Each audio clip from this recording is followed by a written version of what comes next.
अब तमाम झारखंड वासियों को ये बात मालूम है कि आज जो है वो 24 फरवरी है और झारखंड विधानसभा का बजट सत्र जो है वो शुरू हो चुका है 24 फरवरी से 27 मार्च तक चलेगा। आज ज़्यादा कुछ नहीं हुआ। जो है वो शोक संवेदनाएं थी जितने भी लोग इस दुनिया से चले गए हैं उनको लेकर के। और उसके बाद यहाँ पर दोस्तों राज्यपाल का अभिभाषण हुआ। दो पर यहाँ पर दोस्तों आप कहेंगे कि तो ये दो ही काम हुआ, बाकी जो मुद्दों की बात है वो कल से शुरू होगा। माननीय विधायक टाइगर जयराम कुमार महतो को किस तरीके से धमकियां मिल रही है, क्या उनकी जान को खतरा है, या इस बार जो टोल प्लाजा में टोल गेट पर जो उनका एक अंदाज था कोयला माफियाओं को लेकर के धड़ल्ले से जो गाड़ियों को रुकवा रहे थे उन पर क्या बात बोले हैं। इस बार धाकड़ एंट्री कैसा होगा, उन्हीं की जुबानी हम आप लोगों को वीडियो दिखाने वाले हैं, सुनाने वाले हैं बात वो क्या कुछ कह रहे हैं दोस्तों। तो आप वीडियो पर नजरें गड़ाए जो है वो बने रहें, देखते रहें इस वीडियो को। चैनल को सब्सक्राइब नहीं किए हैं तो ज़रूर कर लीजिएगा। टाइगर जयराम कुमार महतो का जो भी उनके जो है वो समर्थक हैं, उनको देखना चाहते हैं, सुनना चाहते हैं, सब्सक्राइब कर लीजिएगा। सबसे पहले में जो है वो राज्यपाल का अभिभाषण जो हुआ है उस दरमियान में जितने भी विधायक मंत्री जो भाषण हुई है वो किस मुद्दों पर हुई, मुद्दा तो नहीं है, कल से मुद्दा शुरुआत होगी, लेकिन जो शोक संवेदनाएं थी वो जो है वो वीडियो आप लोगों को दिखाते हैं। 1 मिनट की वीडियो है, उसके बाद वो वीडियो की ओर लेकर के चलेंगे। पहले आप ये वीडियो को देखें। माननीय सदस्य श्री जयराम कुमार महतो जी। माननीय अध्यक्ष महोदय, विगत सत्र से अब तक की अवधि में हमारे बीच कई राजनेता, उद्योगपति, कलाकार और आम नागरिक जिनका निधन हुआ, इनमें से प्रमुख देश के प्रधानमंत्री डॉक्टर मनमोहन सिंह, नामी उद्योगपति रतन नवल टाटा, सीताराम येचुरी, ओम प्रकाश चौटाला, एस.एम. कृष्णा, कुंवर नटवर सिंह, वो सब लोगों सदनु भगत, बच्चा सिंह, सतराम महतो, बैरागी उराव, गुलाब सिंह मुंडा, डॉक्टर कृष्णन झा, प्रीतिश नंदी, शारदा सिन्हा, उस्ताद जाकिर हुसैन, श्याम बेनेगल आदि प्रमुख रहे। इनका देहांत हुआ, इनका निधन हुआ और मैं इनके प्रति शोक संवेदना व्यक्त करता हूँ, भावभीनी श्रद्धांजलि अर्पित करता हूँ। इनमें से गोमिया से 5 बार प्रतिनिधित्व कर चुके छतुराम महतो, उनके अंतिम समय उनसे मुलाकात हुई। 5 बार माननीय रहने के बाद भी उनसे मिलने के बाद कभी नहीं ऐसा लगा नहीं कि वो कोई विशेष एक आम व्यक्ति की तरह उनका जीवन रहा। और जो अग्निवीर चंदन क्यारी के अर्जुन कुमार महतो, वो हमारे छोटे भाई स्वरूप थे और उनका देहांत हुआ। उस बीच घटना में हम पहुंचे भी हुए थे।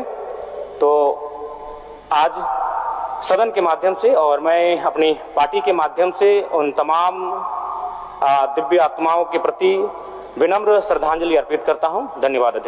बस यही जो है वो चंद जुमलों का, जुमला नहीं कहें तो बातों का प्रयोग किए हैं और जितने भी है वो सभी लोगों को श्रद्धांजलि जो है वो अर्पित किए हैं। बाकी कुछ नहीं था। बाकी कल की जो है वो देखने वाली होगी।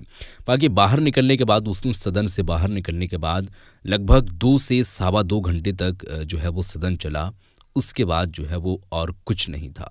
तो कल देखने वाली होगी।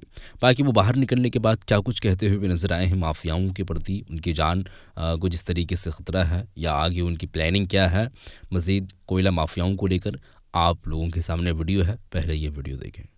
टोल में हमारी एंट्री होगी, धाकड़ होगी और हम चाहेंगे इस बार 2-4 जीएसटी ऑफिसर के साथ टोल पे बैठेंगे। अच्छा, एक चीज देखिए, वहाँ पे कहा जा रहा है कि जयराम महतो ने सेटिंग कर लिया कोयला माफिया। महाराज वो देखिए, जब भी आप किसी भी चीज़ में आएंगे तो पॉजिटिव नेगेटिव दोनों होगा।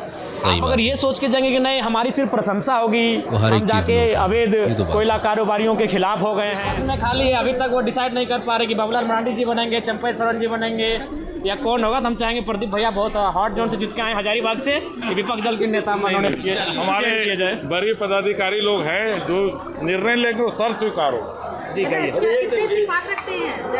देखिए वंदनीय पत्रकार बंधुगण, बहनीगण, इससे पूर्व भी राज्यपाल महोदय का अभिभाषण को पूरे राज्य ने सुना, किताबों के माध्यम से हम सभी ने पढ़ा, लेकिन धरातल पर क्या देखने को मिलता है ये सच्चाई किसी से छुपी नहीं है। राज्यपाल का अभिभाषण वास्तव में सरकार का भाषण होता है। तो सरकार के भाषण मंचों तक होते हैं, जैसे कि सरकार भी मंचों में जाएगी और फिर जाकर कहेगी केंद्र से हमें इतना बकाया है, और फिर अगर कोई समर्थन की बात करेगा तो फिर अपना सेखी बघारेंगे कि हमें गिनने की जरूरत नहीं है, फिर मंचों में जाएंगे, फिर भाषणों को दोहराएंगे।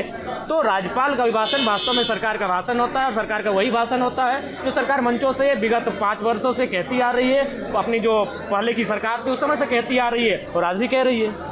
सदन में आपको बोलने का मौका मिलेगा? निसंदेह मिलेगा, क्योंकि हम अपने पार्टी के इकलौते विधायक हैं, हम पार्टी के केंद्र अध्यक्ष हैं, अतः पार्टी के आधार पर हमें बोलने का मौका प्रतिदिन मिलेगा। और कौन सा मुद्दा उठाने की सोच? देखिए, जो राज्य के मुद्दे हैं उन मुद्दों को हम बड़ी बारीकी के साथ, प्रमुखता के साथ उठाने का कार्य करेंगे और उनका समाधान भी चाहेंगे। मुख्य मुद्दा अभी कौन सा है आपके नजर में? देखिए, जितना दिन चलेगा लगभग 20 दिन। स्टूडेंट हैं उनकी जो हताशा है, निराशा है, आज कई छात्रों का प्रतिनिधिमंडल मिलता है, विगत कई वर्षों से उनके डिपार्टमेंटल एग्जाम नहीं हो रहे हैं, उनमें बहुत सारी त्रुटियां हैं, गड़बड़ियां हैं, कई आयोग हैं जिनके अध्यक्ष नियुक्त नहीं किए गए हैं। तो छात्रों की समस्याएं सदैव सर्वोपरि रही है। उसके बाद आती है आम जनमानस की समस्या, और आम जनमानस जो समस्या से प्रताड़ित हो रही है वो भू संबंधित है।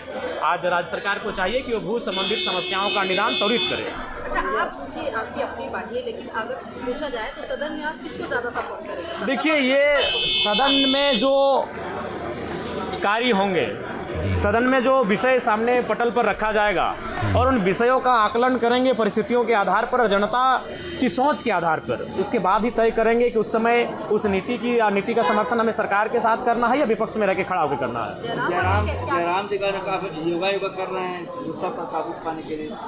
नहीं, देखिए, आप समय को नहीं जीत सकते हैं, आप कालखंड को, जो घटनाक्रम है उनसे आप विजय प्राप्त नहीं कर सकते। अगर 30 वर्ष का युवा है, हम लाख योगा कर लें, युवा को नहीं जीत सकता। युवा एग्रेसिव होगा ही, युवा आक्रामक होगा ही, इसीलिए वो युवा है। आपका एग्रेशन आपको नुकसान पहुंचा रहा है? निसंदेह नुकसान पहुंचाता है, नुकसान पहुंचाता है, लेकिन उस नुकसान से ज़्यादा फायदा पहुंचाता है। तो इसलिए तनी मनी नुकसान से हम लोग परवाह नहीं करते। सवाल अगर मुख्यमंत्री हेमंत सोरेन से अगर आप बात करने का बात करेंगे, किस मुद्दे को छेड़ेंगे राज्य के लिए? क्या इस पर समाधान होना चाहिए? जी, सबसे पहले तो हम चाहेंगे कि स्थानीय नीति बनाई जाए, और चूंकि उनका घोषणा पत्र में रहा है और हमेशा उन्होंने भाषणों में इस बात को कहा है, तो सबसे पहले 1932 के कत्यान के आधार पर तथा अन्य विकल्पों के आधार पर झारखंड राज्य में एक सदृढ़ सटीक स्थानीय नीति बने, जिससे इस राज्य को सुरक्षित रखा जा सके। जयराम जी, आपको जान का खतरा भी है क्या? निसंदेह होगा ही, क्योंकि अब हम कोल माफियाओं से टकराने लगे हैं। जो काम IG, DIG, SP, DSP का होता है, RTO, DTO, MBI का होता है, वो कार्य टोल में बैठकर हम निगरानी करने लगे हैं। तो कोयला के काम में जब आप कदम रखेंगे, उन पे नज़र रखेंगे, उन पे निगरानी रखेंगे, और आप उनके अवैध तरीके से हो रहे कार्य पर आवाज़ बुलंद करेंगे, तो निसंदेह खतरा होगी। एक DSP घायल हुए बागमारा में, तो ये किसी से छुपा नहीं है। आपकी ज़िंदगी तो बहुत बड़ी है, लेकिन बड़ी इसीलिए है क्योंकि हम चुनौतियों के साथ जीते हैं। अगर हम भी अन्य के तर्ज पर होते तो ज़िंदगी को हमारी बड़ी नहीं माना जाता। तो निसंदेह जो हमारा व्यवहार है उस पर कटौती नहीं होगी, परिणाम चाहे जो भी होगा उसे स्वीकार किया जाएगा। चलिए, धन्यवाद। थी, लेकिन एक बात ये भी सच्चाई आपको मानना होगा कि आप अभी नए विधायक बने हैं, 2 महीना आपका विधायकी का हुआ है। अगर आप कहेंगे कि सारी विषयों को हम जानते हैं, सारे कागजातों को हम पढ़ सकते हैं, तो ये संभव नहीं है। डॉक्टरी का लाइन अलग होता है, इंजीनियर का लाइन अलग होता है, तो ये जो विषय है वो लाइन अलग है। लेकिन हाँ, ये नहीं कि हम लोग हमेशा इससे अनभिज्ञ रह जाएंगे, चीज़ों को सीख रहे हैं। और अब जब टोल में हमारी एंट्री होगी, धक्कड़ होगी, और हम चाहेंगे इस बार 2-4 GST ऑफिसर के साथ टोल पे बैठेंगे। अच्छा, एक चीज़ वहाँ पे कहा जा रहा है कि जयराम मैं तूने सेटिंग कर लिया कोयला महाराज। वो देखिए, जब भी आप किसी भी चीज़ में आएंगे तो पॉजिटिव नेगेटिव दोनों होगा। आप अगर ये सोच के जाएंगे कि नहीं हमारी सिर्फ प्रशंसा होगी, हम जाके अवैध कोयला कारोबारियों के खिलाफ हो गए हैं, हम सिंडिकेट के खिलाफ हैं, तो ये आप वो सोच के नहीं जा सकते। आपका तुरंत वहाँ नेगेटिव भी होगा, उसके लिए आपको तैयार रहना चाहिए। सही बात है। ठीक है, बहुत बहुत धन्यवाद। जो नल जल मिशन योजना था अभी तक कहीं पूरा नहीं हुआ, हर जगह अधूरा है। हर जगह पैसे लेके उन्हें क्लीन चिट दे दिया जा रहा है कि आपकी योजना पूरी हो गई, लेकिन कोई योजना अभी तक पूरी नहीं हुई धरातल पर। कहीं ना कहीं ये जांच का विषय है, और हर चीज़ जो बोला गया है, हर चीज़ में झूठी बोला गया है। लीडर ऑफ ऑपोजिशन नहीं होने से आप खुद को कमजोर महसूस कर रहे हैं? बिल्कुल नहीं। भारतीय जनता पार्टी विश्व की सबसे बड़ी पार्टी कमजोर कैसे महसूस करेगी? आने वाले दिन में देखिए फिर मजबूती के साथ भारतीय जनता पार्टी। आप लोगों पर आरोप लग रहे हैं कि पेपर लीक करवा रहे हैं, पेपर आपके कार्यकर्ताओं ने लीक करवाया है। एक कहावत है, चित भी मेरी पट भी मेरी अंटा मेरे बाप का। तो सरकार में आप हैं, हम तो यही कहना चाहेंगे कि आप एक बार हमारे नेताओं को दीजिए एग्जाम कराने के लिए, खास करके देखिए एग्जाम कैसे होता है। अगर आपसे नहीं समझता है तो हमारे पूर्व के जो भी नेता थे उन नेतागण को दीजिए कैसे एग्जाम होता है, हम लोग दिखाते हैं। उनसे समझ नहीं पा रहा पेपर लीक होना कितनी शर्म की बात है। खास करके मैट्रिक के बच्चों में अगर असंतोष पैदा होगा तो भविष्य क्या होगा, वो बच्चे किस तरह से डिप्रेशन में जाएंगे, सरकार सोच नहीं रही है। एक टास्क फोर्स बना के कड़ी से कड़ी सजा जब तक नहीं देंगे, झारखंड में इस तरह का पेपर लीक का मामला चलते रहेगा। आप लोग पेपर लीक करवा रहे हैं बदनाम करने के लिए, कैसे लीक करवा पाएंगे? आप सरकार में बैठे हैं, कैसे पेपर लीक कराएंगे? पेपर रखने की जिम्मेवारी उनकी। देखिए सिस्टम जो भी है, लेकिन सिस्टम के अगेंस्ट भी काम कई सारे लोग करते हैं। वही है ना कि बैंक आपका अधिकार आपका है, लेकिन पैसा निकालने का जो लोग रहते हैं वो प्रदीप भाई को बनाया जाए। सरकार का भाषण होता है तो सरकार के भाषण मंचों तक होते हैं, जैसे कि सरकार भी मंचों में जाएगी और फिर जाकर कहेगी केंद्र से हमें इतना बकाया है, और फिर अगर कोई समर्थन की बात करेगा तो फिर अपना सेखी बघारेंगे कि हमें गिनने की जरूरत नहीं है, फिर मंचों में जाएंगे, फिर भाषणों को दोहराएंगे। तो राज्यपाल का अभिभाषण वास्तव में सरकार का भाषण होता है, और सरकार का वही भाषण होता है जो सरकार मंचों से विगत 5 वर्षों से कहती आ रही है। अपनी जो पहले की सरकार थी उस समय से कहती आ रही है और आज भी कह रही है। सदन में आपको बोलने का मौका मिलेगा? निसंदेह मिलेगा, क्योंकि हम अपने पार्टी के इकलौते विधायक हैं, हम पार्टी के केंद्र अध्यक्ष हैं, अतः पार्टी के आधार पर हमें बोलने का मौका प्रतिदिन मिलेगा। और कौन सा मुद्दा उठाने की सोच? देखिए जो राज्य के मुद्दे हैं उन मुद्दों को हम बड़ी बारीकी के साथ, प्रमुखता के साथ उठाने का कार्य करेंगे और उनका समाधान भी चाहेंगे। मुख्य मुद्दे अभी कौन से हैं आपके नज़र में? देखिए अभी मुद्दा जो स्टूडेंट हैं उनकी जो हताशा है, निराशा है। आज कई छात्रों का प्रतिनिधिमंडल मिलता है, विगत कई वर्षों से उनके डिपार्टमेंटल एग्जाम नहीं हो रहे हैं, उनमें बहुत सारी त्रुटियां हैं, गड़बड़ियां हैं। कई आयोग हैं जिनके अध्यक्ष नियुक्त नहीं किए गए हैं। तो छात्रों की समस्याएं सदैव सर्वोपरि रही है। उसके बाद आती है आम जनमानस की समस्या, और आम जनमानस जो समस्या से प्रताड़ित हो रही है वो भू संबंधित है। आज राज्य सरकार को चाहिए कि वो भू संबंधित समस्याओं का निदान त्वरित करे। अच्छा, आपकी अपनी पार्टी है, लेकिन अगर पूछा जाए तो सदन में आप किसको ज़्यादा सपोर्ट करेंगे? देखिए ये सदन में जो कार्य होंगे, सदन में जो विषय सामने पटल पर रख।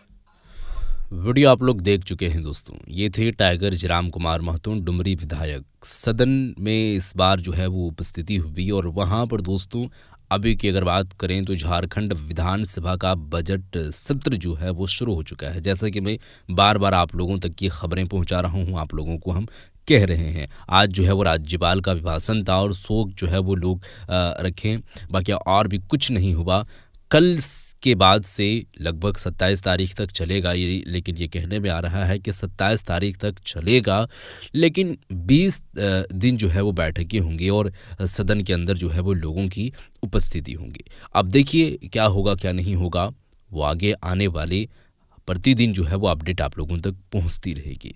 तो अपने जान को लेकर के, कोयला माफियाओं को लेकर के, सिक्योरिटी को लेकर के बात तो नहीं बोले, हालांकि इनको बोलना चाहिए था, लेकिन ये इनका जो है वो अपने अंदर की कोई डर भय ऐसा तो कुछ इनको अपने अंदर महसूस तो नहीं हो रही है।